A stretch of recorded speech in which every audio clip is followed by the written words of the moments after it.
பேசுபவள் எனும் வலையொலித்தளம் உங்களை அன்போடு வரவேற்கின்றது. இன்றைக்கு நம்முடைய காணொளியில் பார்க்க இருக்கும் தலைப்பு நிறுத்தற்குறிகள், அதனுடைய வகைகள் மற்றும் பயன்பாடுகள் குறித்த காணொளி தாங்க. இந்த காணொளி யாருக்கெல்லாம் பயனுள்ளதாக இருக்கும் அப்படின்னா, திருவள்ளுவர் பல்கலைக்கழகத்தில் படிக்கக்கூடிய இளங்கலை மற்றும் இளம் அறிவியல் மாணவர்களுக்கு 2ஆம் ஆண்டு 3ஆம் பருவத்தில் மொழித்திறனில் இந்த பாடப்பகுதி இடம்பெற்றிருக்கிறது. எனவே அந்த மாணவர்களுக்கும் சரி, அதே போல் தமிழை வாசிக்கக்கூடிய, தமிழை பேசக்கூடிய தமிழ் ஆர்வலர்களுக்குமே இந்த காணொளி மிக மிக பயனுள்ள ஒரு காணொளியாக இருக்கும் என்று நம்புகிறேன். வாருங்கள் காணொளிக்குள் செல்லலாம். நிறுத்தற்குறிகள். முதல்ல இந்த தலைப்புக்கான ஆழம் என்ன, அர்த்தம் என்ன அப்படிங்கிறத பார்த்துடலாம். நிறுத்தற்குறிகள் என்பது ஒன்றை குறித்து நிற்பவை. அதனை ஆங்கிலத்தில் சிம்பல்ஸ் அப்படின்னு சொல்லுவோம். இதை தமிழில் குறியீடுகள் அப்படின்னும் சொல்லலாம். குறியீடுகள் என்பது என்ன அப்படின்னா, எழுத்துக்களால் சொற்களால் இல்லாமல் குறிகளால் வெளிப்படுத்துவதை நம்ம குறியீடுகள் அப்படின்னு சொல்கிறோம். இதுக்கு உதாரணமாக நம்ம சொல்லணும்னா, சாலையில் பயணப்படும் போது நெடுஞ்சாலைத்துறையினரால் சில பதாதைகள் வைக்கப்பட்டிருக்கும். எப்படி அப்படின்னா, ஒளி எழுப்பும் ஒளிப்பானை படமாக வரைந்து அதனை குறுக்கே ஒரு கோடு போட்டு அந்த சிம்பிளை டிஸ்பிளே பண்ணியிருப்பாங்க, காட்சிப்படுத்தியிருப்பாங்க. அப்படின்னா அது என்ன புரிதலை, குறியீடு தான் அது. ஆனால் என்ன புரிதலை நமக்கு ஏற்படுத்துகிறது? அந்த புறம் போகும்போது நம்ம வாகனத்தில் சென்றால் ஒளி எழுப்பக்கூடாது என்பது புரிதல். ஏன்? அந்த ஒளிப்பான் ஒளித்தால் அருகில் இருக்கக்கூடிய மருத்துவமனையோ, அந்த இதுக்கு பக்கத்தில் ஒரு மருத்துவமனை இருக்கலாம், அல்லது பள்ளிக்கூடம் இருக்கலாம், அல்லது கல்லூரி இருக்கலாம்.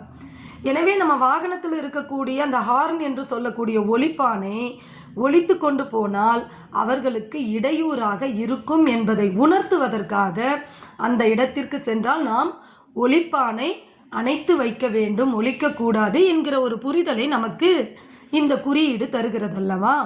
அதற்காக இந்த நிறுத்தற்குறியீடுகளின் அவசியம் மிக மிக முக்கியமான ஒன்று. நீங்கள் ஒரு கேள்வி எழுப்பலாம், நிறுத்தற்குறிகள் அவசியமா, ஏன் அவசியம் அப்படின்னு கேட்டிங்கன்னா, கட்டாயம் அவசியம் என்ற பதிலை தான் நாம் தேர்ந்தெடுக்க வேண்டும். எப்படி என்றால், அதற்கு ஒரு சில உதாரணங்களை நான் முன்வைக்கின்றேன். அதாவது, இந்த தலைப்பையே எடுத்துக்கங்களேன். நிறுத்தல் கூட்டல் குறிகள், நிறுத்தற்குறிகள் அப்படின்னு நம்ம படிக்கணும். புணர்ச்சி விதிப்படி நிறுத்தற்குறிகள் அல்லது நிறுத்தல் குறிகள் அப்படின்னு படிக்கணும். நம்ம ஒருவேளை இடைவெளி விட வேண்டிய இடத்துல இடைவெளி விடாமலும், இடைவெளி கூடாத இடத்துல இடைவெளி விட்டும் படித்தால் கட்டாயம் பிழைகள் நேரிடும். உதாரணத்திற்கு, இந்த நிறுத்தல் கூட்டல் குறிகள் என்பதை நாம் சற்று நிறுத்தி படித்தால் நிறு தற்குறிகள் அப்படின்னு வந்துடும். நிறு என்பதற்கு பொருள் இருக்கிறதோ இல்லையோ, ஆனால் தற்குறிகள் என்பதற்கு பொருள் இருக்கிறதல்லவா? அறிவற்ற பேதை, ஒன்றும் தெரியாதவர் அப்படிங்கிற பொருளை குறித்து விடும் அல்லவா? அப்போது நம்ம நிறுத்த வேண்டிய இடத்துல நிறுத்தாமலையும் நிறுத்தக்கூடாத இடத்துல நிறுத்தியும் படித்தா மொழிக்குள்ளே எவ்வளோ பிழைகள் நேரிடுகிறது என்பதை நீங்கள் இந்த இடத்தில் கூர்ந்து கவனிக்க வேண்டும். இன்னொரு உதாரணத்தையும் நான் சொல்லுகிறேனே. அதாவது, இந்த இடத்துல பாருங்க, வாச ரோசா வாடி போகலாமா, நறுமணத்தோடு இருக்கக்கூடிய அந்த நல்ல மலர், நறுமணத்தோடு இருக்கக்கூடிய மலர் வாடி போகலாமா என்பது இதனுடைய இந்த வாசகத்தினுடைய பொருள். ஆனால் நீங்கள் இடைவெளி விடாத இடத்துல இடைவெளி விட்டு படித்தால் என்ன நடக்கும் என்றால், வா சரோசா வாடி போகலாமா என்று தவறான ஒரு புரிதலை ஏற்படுத்திவிடும். எனவே நிறுத்தற்குறிகள் என்பது மிக மிக அவசியமான ஒன்றே. எந்த இடத்துல எப்படி படிக்க வேண்டும் என்கிற ஒரு அந்த விதிமுறையை பின்பற்றி படித்தால்தான் நாம் மனதில் கருதக்கூடிய பொருள் சரியான முறையில் அணுகுபவரை சென்றடைய முடியும்.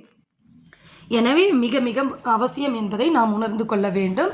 அடுத்து நிறுத்தற் குறிகளினுடைய பயன்கள் என்ன அப்படின்னு பார்த்தோம்னா, சொற்றொடர்களை பிரித்து காட்டவும் பொருளை தெளிவாக புரிந்து கொள்ளவும் இந்த நிறுத்தற் குறிகள் மிக மிக அவசியமாக பயன்படுகிறது. அதோடு மட்டும் இல்லை, படிப்பவருடைய கவனத்தை ஈர்ப்பதற்கு நிறுத்தற் குறிகள் மிக மிக அவசியமான ஒன்றாக கருதப்படுகிறது அப்படிங்கிறத நம்ம பார்க்கணும். அதே போல வாசிப்பவர் உணர்ந்து வாசிக்கவும் நமக்கு இந்த நிறுத்தற் குறி மிக மிக அவசியமாக இருக்கும். எல்லாவற்றிற்கும் மேலாக ஆங்கிலத்தில் அந்த வாய்ஸ் மாடுலேஷன் என்று சொல்லக்கூடிய குரல் ஏற்ற தாழ்வு என்பதை இந்த நிறுத்தற் குறிகளை பயன்படுத்தி தான் நம்மளால அதை சரியான முறையில் அழுத்தம் கொடுத்தும் உச்சரிப்பதற்கு இந்த நிறுத்தற் குறிகள் மிக மிக அவசியமாக தேவைப்படுகிறது என்பதை நாம் நினைவில் கொள்ள வேண்டும். அப்படி இந்த நிறுத்தற் குறிகளை நீங்கள் கவனத்தில் கொள்ளாமல் வாசிச்சிங்கன்னா என்ன நடக்கும்னா, அருமையான ஒரு பழமொழியை நாம் இந்த இடத்தில் நினைவு கூர்ந்து பார்க்க வேண்டும். உப்பில்லா பண்டம் குப்பையிலே என்பதற்கு ஏற்ப உப்பில்லாத பண்டம் எப்படி மற்றவர்களுக்கு பயன்படாத, யாருக்குமே பயன்படாது குப்பையில் கொட்டி விடுவோமோ, அதுபோலதான் இந்த நிறுத்தற் குறிகளை கவனத்தில் கொள்ளாமல் வாசித்தால் அது எவர்களுக்கும் பயன்படாமல் போய்விடும் என்பதை நாம் நினைவு கூர்ந்து பார்க்க வேண்டும். அப்படிப்பட்ட நிறுத்தற் குறிகளினுடைய வகைகள் மொத்தம் எத்தனை இருக்குன்னா, ஏறக்குறைய 20 நிறுத்தற் குறிகளுக்கு மேலாக இருக்கின்றது. அதில் முதல்ல ஒரு 15 நிறுத்தற் குறிகளை மட்டும் இங்கே உங்களுக்கு நான் இந்த காணொளியில் காட்சிப்படுத்தி இருக்கிறேன். அதை ஒவ்வொன்றை இப்போ பார்த்துடலாம் வாங்க. முதலாவது ஆங்கிலத்தில் ஃபுல் ஸ்டாப் என்று சொல்லக்கூடிய, தமிழில் முற்றுப்புள்ளி என்று சொல்லக்கூடிய அந்த நிறுத்தற் குறியை பற்றி பார்த்துடலாம். இந்த முற்றுப்புள்ளி என்கிற ஃபுல் ஸ்டாப்பை எங்கெல்லாம் பயன்படுத்துவோம் அப்படின்னா, முற்று பெற்ற, அதாவது ஒரு செயல் ஒரு கருத்து முற்று பெற்று விட்டது அப்படின்ற இடத்துலையும், முடிவடைந்து விட்டது என்பதை குறிப்பதற்கும் இந்த முற்றுப்புள்ளியை நாம் பயன்படுத்துகிறோம். இந்த காணொலியை பாருங்க. முதல்ல நான் ஆங்கில வார்த்தையை கொடுத்திருப்பேன், பிறகு அதுக்கான தமிழ் வார்த்தையை கொடுத்திருப்பேன், பிறகு அந்த குறியீடு இடம்பெறக்கூடிய இடங்களை நான் கொடுத்திருக்கிறேன். நீங்க அதை நல்லா தொடர்ச்சியா பாருங்க. இரண்டாவது நிறுத்தற் குறி ஆங்கிலத்தில் கோலன் என்று சொல்லக்கூடிய முக்கார் புள்ளி.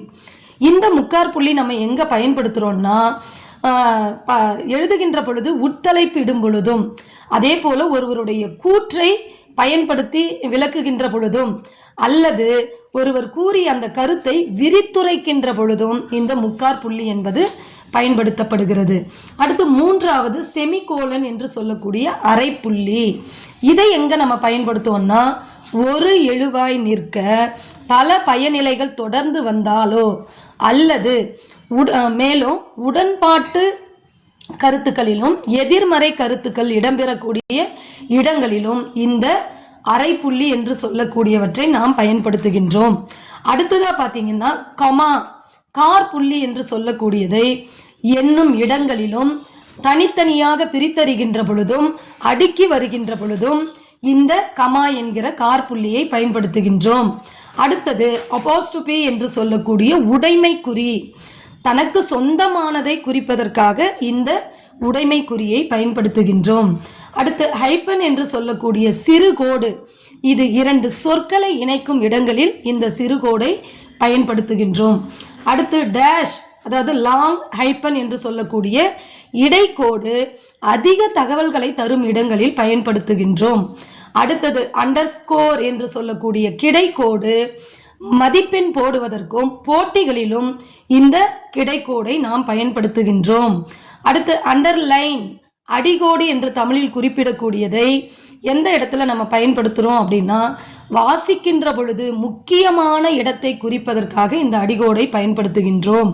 அடுத்து இது எல்லாருக்குமே தெரிஞ்சது, கொஷின் மார்க் என்று சொல்லக்கூடிய இந்த வினாக்குறியை கேள்வி கேட்கும் இடத்தில் இறுதியில் மட்டுமே பயன்படுத்த வேண்டும், இடையில் பயன்படுத்துவது தவறு. எனவே வினா கேட்கின்ற பொழுது ஒரு தொடரில் இடையில் யார், என்ன, எப்பொழுது என்று வந்தால் அந்த இடத்தில் நாம் வினாக்குறியை பயன்படுத்தக்கூடாது.